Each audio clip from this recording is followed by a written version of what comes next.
오늘은 잠언 12장 1절부터 14절 말씀, 5월 22일에 해당되는 말씀입니다.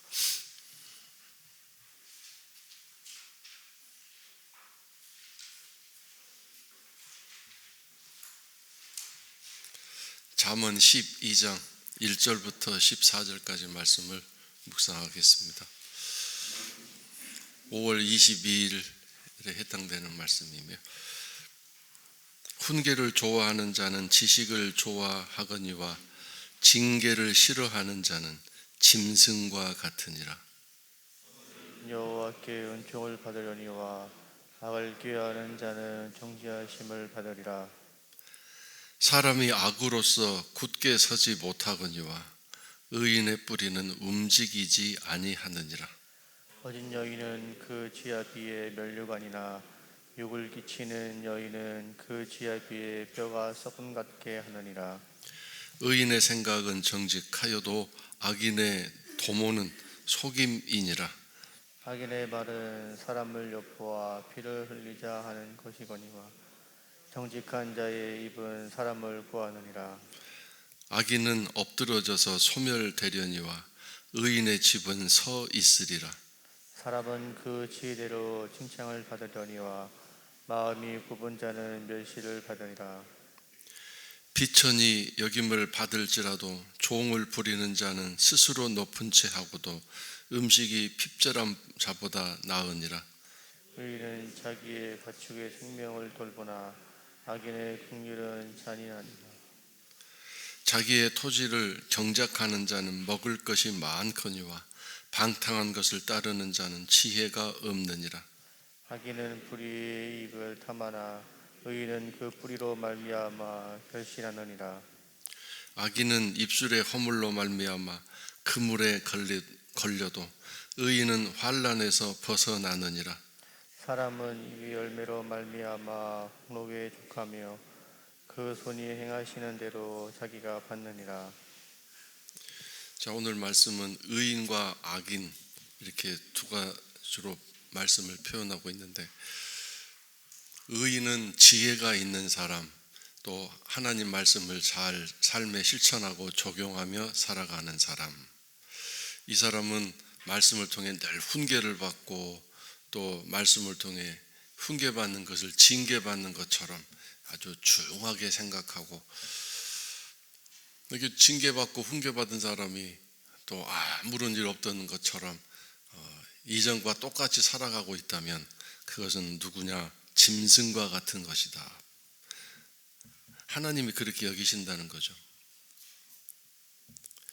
그러니 여러분, 이게 얼마나 참 충격적인 말씀입니까? 내가 아무리 하나님 앞에서 열심히 신앙생활 한다고 할지라도 지혜가 없고, 즉 하나님 말씀대로 살지 않고 징계와 훈계를 받아 마음에 깨달은 바도 있지만 그걸 싫어하고 또 듣기 싫어하고, 그러면 그것은 하나님이 너는 참 짐승과 같구나 이렇게 여기신다는 것입니다. 그 다음에 8절에 있는 끝부분에 나온 것처럼 그런 사람은 마음이 굽은 사람이기 때문에 하나님이 멸시하신다 그랬습니다. 그래서 여러분, 이 지혜를 따라 신앙생활하고 말씀대로 이렇게 내 자신을 쳐서 복종시키는 삶이 얼마나 중요한가를 다시 한번 깨닫습니다.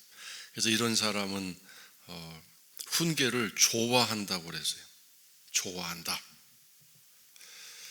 내가 말씀을 읽고 내가 나를 고쳐주시고 나를 변화시켜 주시고 내가 잘못된 부분들을 깨닫게 해주시는 이 하나님 말씀, 이것이 내가 가져야 할 지혜구나. 지식을 좋아하고, 그래서 이런 사람은 은총을 받고 하나님께로부터 은총을 받는다.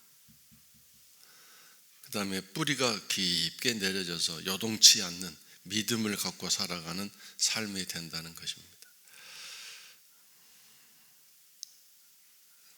이 악한 사람이 누군가? 하나님이 말씀하시는 악인은 살인 강도를 저지르는 그런 사람을 넘어서서 이렇게 말씀도 듣지도 않고 지혜도 배우지도 않고, 또 지혜가 없으면 달라고 기도해야 될 텐데 간구하지도 않고. 그러니 이런 사람은 하나님이 미워하시고 또 심지어 멸시하시면서 너는 참 짐승과 같구나, 먹고 마시는 것밖에 모르는구나, 이렇게 안타까워하신다는 뜻입니다. 이것을 4절에서는 여자의 경우 어진 여인, 너그럽고 풍요로운 여인은 남편을 이렇게 아름답게 만들지만 그렇지 않아서 지혜가 없는 여인은 남편의 뼈를 썩게 고민스럽게 만든다. 자, 이것을 영적으로 해석하면 신랑 되신 주님, 신랑 되신 예수님, 신부된 교회, 성도, 그렇다면 오늘 우리가 정말 이렇게 지혜를 통해서 세상 앞에서 하나님의 원하신 대로 잘 살아가면 그것이 바로 남편이신 예수님께 면류관이 되겠지만, 그렇지 않게 되면 어떻게 돼요? 세상 사람들이 예수 믿는 것들이 왜 저래? 라고 하지 않겠습니까? 그러니 남편 되신 주님의 고민과 우리들의 내 마음, 우리들 마음대로 살아감으로 예수님이 세상의 사람들에게서 비난과 조롱의 대상이 될 때 뼈가 썩는 것처럼 고민이 되고 아픔이 된다는 뜻 아니겠습니까? 생각하는 일조차에서도 앞에서 계속 나왔지만 정직하다, 옳고 바르지만 악인의 생각, 계획은 늘 속임수다, 즉 거짓이다. 악한 사람의 말은 사람을 엿보아. 그러니까 앞에서 정직하게 당당하게 말하는 게 아니라 뒤에서 슬쩍 흘려서 피를 흘리고자 하는, 악한 사람의 모든 말은 언제나 사람을 상하게 하고 서로 싸우게 하고 이간질시키는, 피를 흘리게 하는 것이다. 그러나 지혜가 있는 하나님 말씀대로 살아가는 삶의 말은 언제나 다른 사람을 도와주고 격려해주고 복을 축복해주는 그런 복된 말을 하는, 구원의 말을 하는 사람입니다. 그래서 이런 사람은 늘 의인의 집은 굳게 서 있는, 의인의 집이란 가정 또는 하는 일, 사업 모든 것을 포함한 단어입니다. 의인의 집은 서 있게 되지만, 왜? 하나님이 그렇게 계속해서 돌보시고 관리하시해 주시기 때문입니다. 악한 사람은 엎드러져서 앞으로 와당탕 엎어져서 결국 사라지고 하나님 나라에서 없어지게 될 것이다. 8절도 같은 뜻이고요. 다음에 9절에서 비천히 여김을 받을지라도 종을 부리는 자는, 이게 무슨 뜻일까요? 지혜롭게 말씀대로 사니까 사람들이 조롱하고 비난하겠죠. 당장은 이 코로나 시대에 새벽기도 왜 나가? 이 코로나 시대에 수요일 예배 왜 나가? 막 이렇게 한다든가, 이렇게 힘들게 벌어서 교회다 왜 갖다 바치냐? 막 11조 하는 일 비판하고. 그래서 이 말씀대로 살고 또 지혜롭게 살려고 하는데 너는 왜 이렇게 속이 없냐? 맨 져주기만 하고 섬기기만 하고, 사람들이 너 칭찬도 안 하고 오히려 당당하게 너 섬기는 것을 이용해 먹기만 하는데 너는 왜 그렇게 어리석게 당하기만 하느냐? 막 이런 조롱과 비난을 당할지라도 종을 부리는 자는 스스로 높은 치하고도 음식이 핍절함보다 나으니라. 이 종을 부린다라는 말은 비천히 여김을 받을지라도 종을 부린다는 것은 즉 하나님이 주신 부요함, 풍요로움을 가지고 살아간다는 그런 어떤 비유적인 표현입니다. 종을 부린다. 하늘의 복으로 넉넉하다. 그러니까 평강이나 또는 기쁨, 감사를 마치 종을 부리듯이 넉넉하고 풍요로워서 이렇게 살아가는 삶을 이렇게 표현했습니다.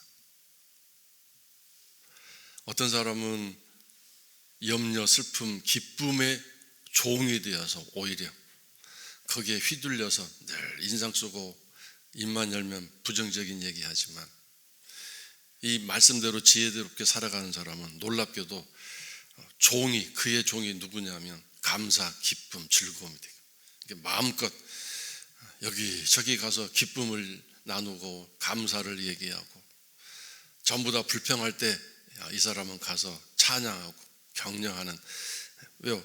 그 사람의 종 하인이 바로 감사 기쁨이기 때문에.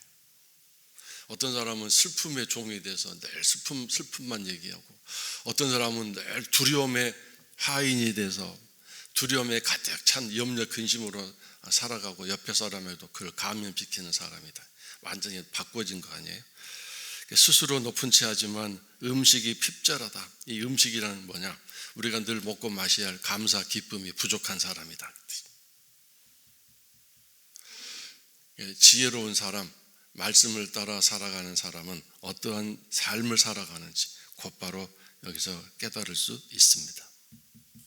자, 그 다음에 10절, 의인, 지혜를 가진 사람은 심지어 가축의 생명까지 돌보지만 짐승들까지도, 동물들까지도 사랑하고 이 돌보다 케어하다, 그 뜻이죠. 악인의 긍휼은 잔인이라. 이 말이 무슨 뜻인가? 악한 사람이 최고의 자기가 힘을 써서 긍휼을 베푼다고 하는데 그것도 잔인합니다. 왜요? 악한 사람은 이제 뭔가 어느 순간에 막 자기가 긍휼을 베푼다고, 자비를 베푼다고 했는데 나중에 어떻게 돼요? 돌려받는다. 내가 너한테 일전에 이렇게 자비를 베풀었는데 너 지금 나한테 이래 하면서 10배, 100배로 받아내고, 그걸 또 기름종이에 써서 잊지 않고 때만 되면 내가 너한테 자비 베풀었는데 그러면서 계속 그걸 가지고 우려먹고, 차라리 안 하는 게 낫지. 내가 당신한테 자비 긍휼을 안 받는 게 낫지. 내가 어쩌다 한번 받았더니 그걸 두고 써먹고 우려먹고 나 괴롭히고, 자기는 또 그렇게 좋은 사람이라고 입만 열면 그걸 가지고 나 공격하고 사람들한테 떠벌리고 다니고, 내가 홍길동 집사한테 일전에 내가 이렇게 힘들고 어려운데도 좋은 일을 했다고 막 자기 선전하고 다니고, 바로 이게 잔인함이 되고, 이런 사람이 바로 하나님의 말씀 지혜가 없는 삶의 결과요, 모습이다. 그래서 이런 지혜로운 삶을 살아서 하나님의 복을 주시는, 자기의 토지를 경작하는 자, 자기 하는 일을 잘 되도록 먹을 것을 많이 주시는 하나님, 방탕한 것을 따른다는 말이 무슨 뜻인가요? 11절에 방탕하다. 그것은 게으름, 교만, 어리석음, 이런 것들을 따라가는 사람이죠. 지혜가 없는 사람, 즉 감정대로 살아가고 절제와 근신함이 없이 그냥 자기 생각대로, 생각나는 대로 막 행동해버리고 말아버리는 이런 사람, 이것이 방탕한 거죠. 방탕. 도대체 절제도 없고 자기 근신도 없고 그냥 생각나는 대로, 감정 막 오르는 대로 막 행동하고 말하는 사람은 지혜가 없는 사람이다. 12절도 같은 뜻이고요. 결국 결론 12절에 13절에 악인은 입술의 허물로 말미암아 자기 스스로 그물에 걸리는 일을 하며 살아가는다. 악인은, 악한 사람은 결국 마음이 그렇게 된 사람인데 거의 대부분 말하는 것으로,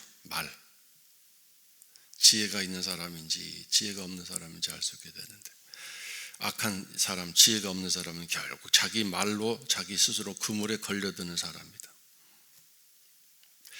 그러나 의인은 그물에 걸렸어도 하나님이 벗어나도록 도와주시고 환경을 이끌어 가시는 거죠. 사람은 입의 열매로 말미암아 복록에 족하며 만족하게 되고 그 손이 행하는 대로 자기가 다 받게 된다 그랬습니다. 여기서 복록이란 뭐냐면 복과 녹이란 뜻인데, 녹이 뭔가요? 월급이란 뜻이에요. 또는 연봉이란 뜻인데, 옛날 벼슬아치들이 일한 값으로 받았던, 옛날에는 이렇게 돈으로 주지 않고 땅으로 주기도 하고 곡식으로 주기도 하고, 또는 이 비단, 천을 이렇게 월급으로 또 연봉으로 주기도 했습니다. 사실 이 월급보다는 연봉으로 많이 줬죠. 곡식을 이렇게 1년치 곡식을 주든지, 옷에 입을 천을, 그 당시에는 이렇게 옷가게도 없고 또 천을 파는 가게가 없었기 때문에 나라에서 일괄적으로 수입해다가 벼슬아치들에게 이렇게 옷 해입을 수 있도록 천을, 비단을 이렇게 또 무명천을 나눠주기도 하고 했는데 그것이 록입니다. 녹을 받는다. 사람은 입의 열매로 말미암아 복록에 만족하게 된다. 하나님이 주시는 연봉, 하나님이 주시는 복. 그래서 오늘도 여러분 말씀을 통해서 내 안에서 아름답고 복된 언어와 하나님을 감사하고 찬양하는 노래가 흘러나오는 복된 하루 되시기 바랍니다. 벌써 또 한 주간이 지나서 금요일이 됐습니다. 이 주말도 주 안에서 잘 보내시고 주일날 또 기쁨으로 하나님을 찬양하는 예배자로 잘 건강하게 서실 수 있도록 기도해 주시고 계속 우리 교회 성도들과 이 땅의 교회들과 그리고 하나님 나라가 굳건하게 이 어지러운 세상 속에서 잘 내 마음에서부터 잘 설 수 있도록 중보기도 열심히 해주시고 또 힘든 성도들이 많은데 중보기도를 통해서 하나님이 잘 도와주시도록 기도해 주시면 고맙겠습니다.